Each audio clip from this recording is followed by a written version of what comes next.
बिस्मिल्लाहिर्रहमानिर्रहीम। नाजरीन, ये खाकसार तारिक अमीन अपने यूट्यूब चैनल तीसरी आँख ऑफिशियल को लेके आज रिवर थेम्स के किनारे पे खड़ा है और आपसे मुखातब है। नाजरीन, जब से मैंने अपने वीलॉग शुरू किए हैं, ये आज मेरा 99th वीलॉग है। पंजाबी में कहते ने 99 के चक्कर विच हाँ, यानी कि आज 99th इसका फिगर जो है वो मैंने आपको बताया है। तो 99 का चक्कर जोड़ा है वो अल्लाह खैर करे बड़ा ख़तरनाक होता है।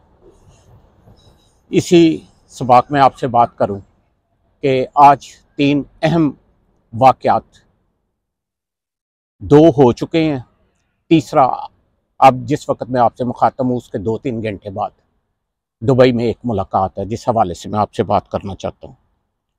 तो आज सबसे पहला जो मैं वीलॉग रिकॉर्ड कराऊंगा, क्योंकि ये 3 वीलॉग हैं जो मैं वक्फे वक्फे से इसी रिवर थेम्स के किनारे रिकॉर्ड करूंगा। पहला मेरा वीलॉग जो है उसकी इब्तदा होती है आज डीजी आईएसपीआर की प्रेस कॉन्फ्रेंस से। सब दोस्तों ने सुना, डीजी आईएसपीआर ने वो तमाम तफसीलात बता दी कि जिसका उन्होंने अंदिया ये दिया है। मुख्तसर से बात करूँ तो उन्होंने कहा कि हमने अपने घर को नहीं छोड़ा तो हम बाहर को कैसे बख्शेंगे। आज उन्होंने बताया कि उन्होंने अपने एक लेफ्टिनेंट जनरल,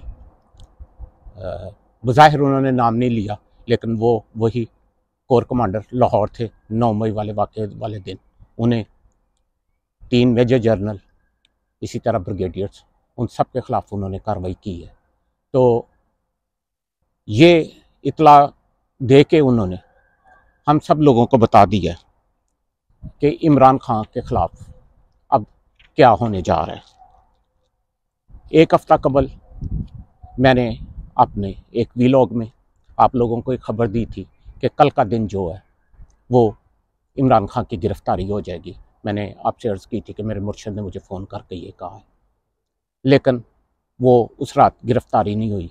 मेरे मुर्शद ने अपनी इतला जो थी उसका ज़राया बताया था। उसने कहा था कि आर्मी चीफ़ की और शहबाज शरीफ की उस दिन मुलाकात हुई थी जिसमें ये चीज़ तय हो चुकी थी गिरफ़्तारी की। लेकिन उसने फिर मुझे, जब ये गिरफ़्तारी नहीं हुई, तो उसने ये बताया कि असफ़ अली ज़रदारी जो है वो बीच में आड़े आया हुआ है। वो कह रहा है कि ये मामला जो हैं फ़ौज के ज़रिए इमरान खान को टैकल करने की ना कोशिश की जाए। लेकिन जब आर्मी ने अपना टॉप लेफ्टिनेंट जनरल कोई छोटा ओहदा नहीं होता, कोई मामूली बात नहीं होती, जब उन्होंने उसको नहीं बख्शा तो फिर बाकियों की क्या हैसियत। तो उन्होंने जरदारी साहब को साफ जवाब दे दिया कि आपकी कोशिशें जो हैं वो रायगां जाएंगी। जरदारी साहब की इन कोशिशों के पीछे एक तरफ जहां वो कहते हैं कि मेरा जमहूरियत पसंदी है, मेरा दिमाग जो है वो जमहूरियत पसंद है, मैं हमेशा सिविल मामलात पे यकीन रखता हूँ, लेकिन उसके पीछे फिर वही सफारतकारी थी, वही 2 सफारतकार थे जिनका मैं बार बार नाम लेता हूँ।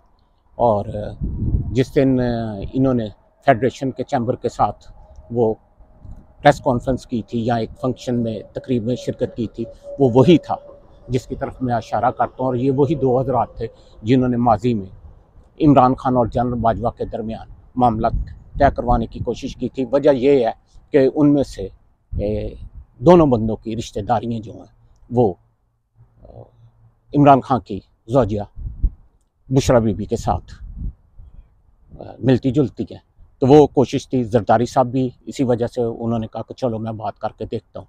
लेकिन फ़ौज ने आज अपना अटल मौक़िफ़ बयान करके हकीकत वाज़िया कर दी है कि मामला जो है ये इमरान खान की मुकम्मल उसको उसके ख़िलाफ़ कार्रवाई होगी। जो उनके पास सबूत हैं वो उसके तहत उसका ट्रायल करेंगे। और लफ्ज़ इस्तेमाल कर रहा हूँ, उसे निशान इबरत बनाएंगे। पहला मेरा ये वीलॉग था। और इसकी एक और दलील दे दूँ, 2 दिन पहले हमारे बिलावल भुट्टो साहब ने असम्बली में तकरीर करके तो फ़ौजी अदालतों में कार्रवाई की हमायत की थी, तो ये उसी चीज़ की तरफ निशानदेही थी। अब इसी तसलसल में आज मैं आपसे अर्ज़ करूं, दुबई में मुलाकात हो रही है, उसका मैं अब अगला वीलॉग कर रहा हूं। और इसी से मिलता जुलता आज जो सुप्रीम कोर्ट की कार्रवाई है उसके बारे में भी आपसे एक अलग वीलॉग में बात करता हूं।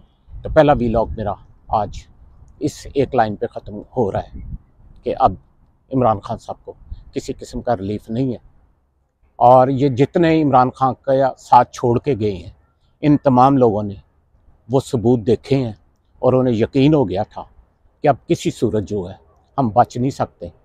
तो इसलिए जितनी जल्दी मुमकिन हो इमरान खान साहब को दागे मुफारकत दे जाएँ, उनसे जान छुड़ाएं और अपनी खैर मनाएं।